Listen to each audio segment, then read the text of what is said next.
Hey, welcome to How To University. Before we get started, make sure to hit that like button, turn on the notification bell, and don't forget to comment if this was helpful for you in the comment section. So in today's video, we're going to teach you how to remove the background from an image. So all you have to do is go to www.canva.com, and when you're here, if you are a pro subscriber, you go to the left-hand side of the screen and hit uploads.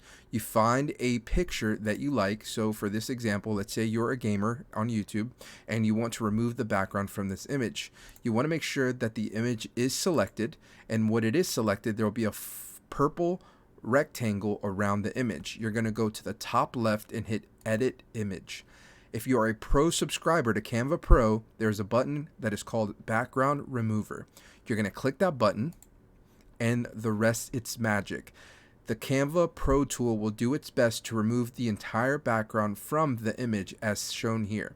Now, if you're not happy with all of the things that were taken off, remember you can hold Shift and downsize that, and now you can readjust the image to just having the best blurred image with the background removed. I hope this helps. See you in the next one. Thanks.